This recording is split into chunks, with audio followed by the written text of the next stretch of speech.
Baik, assalamualaikum warahmatullahi wabarakatuh. Izin memperkenalkan diri, nama saya Muhammad Dafal Falwan, NPM 231506130. Saya dari kelompok 2B. Jadi di sini saya akan menjelaskan bagaimana komunikasi SPI atau Serial Peripheral Interface dilakukan antar dua board Arduino Uno, ya, dengan satu berperan sebagai master dan satu sebagai slave. Nah, di sini saya menggunakan Arduino yang atas ini sebagai master. Ya, bisa dilihat di sini kodenya master kirim, dan Arduino yang di bawah ini, sebentar. Nah, Arduino yang di bawah ini saya gunakan sebagai slave. Nah, kita akan bahas alur rangkaian yang pertama dan konfigurasi pin dan juga cara kerja programnya. Selanjutnya, eh, untuk penjelasan rangkaiannya, gambar yang kita lihat ini menunjukkan dua buah board Arduino yang terhubung menggunakan 4 kabel utama sesuai dengan standar komunikasi SPI.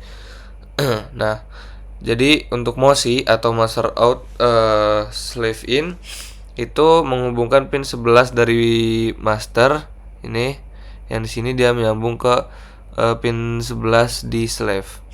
Selanjutnya MISO itu master in slave out yang menghubungkan pin 12 dari slave ke pin 12 master.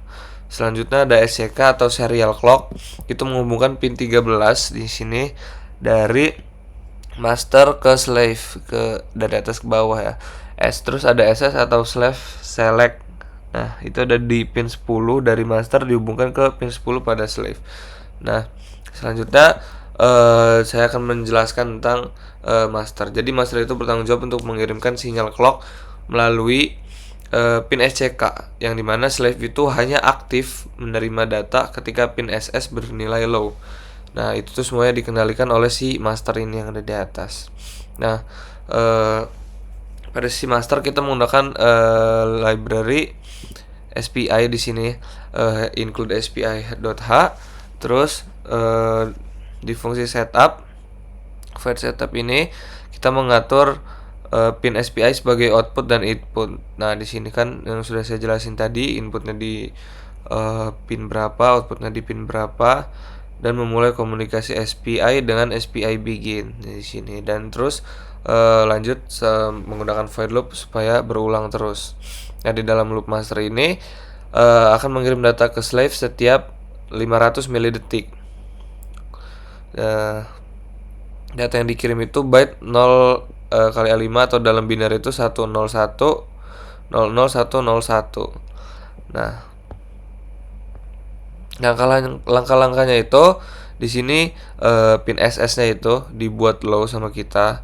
Selanjutnya terus untuk memberitahu slave bahwa pengiriman data itu bakal dimulai, makanya kita di sini buat low. Selanjutnya itu master memulai transaksi SPI di sini. Nah, terus master mulai mengirim SPI transfer di sini, out byte. Terus transaksi diakhiri dan SS dikembalikan ke high di sini.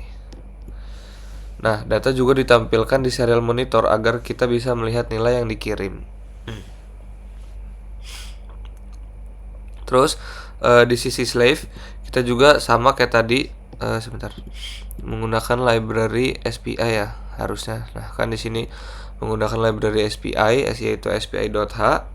Bedanya konfigurasi pin-pinnya adalah kebalikan dari master tadi, yang dimana MOSI itu diatur sebagai input, MISO sebagai output, dan SCK serta SS itu sebagai input.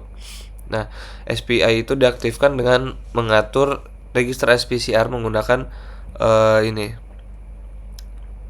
Nih, SPCR itu diatur menggunakan ini. Jadi underscore BV SPI, terus underscore BV SPII gitu.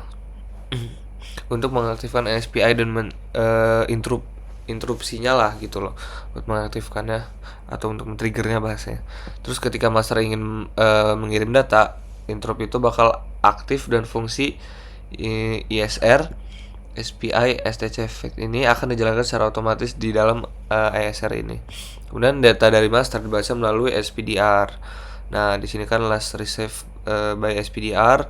Terus jumlah data yang diterima itu dihitung dengan count plus plus. Nah, terus selanjutnya kita masuk di void loop, di mana kita cek apakah ada data baru yang diterima. Jika iya, data tersebut akan ditampilkan di serial monitor. Nah, mungkin itu saja sih teman, untuk penjelasan di komunikasi serial sinkron SPI kali ini.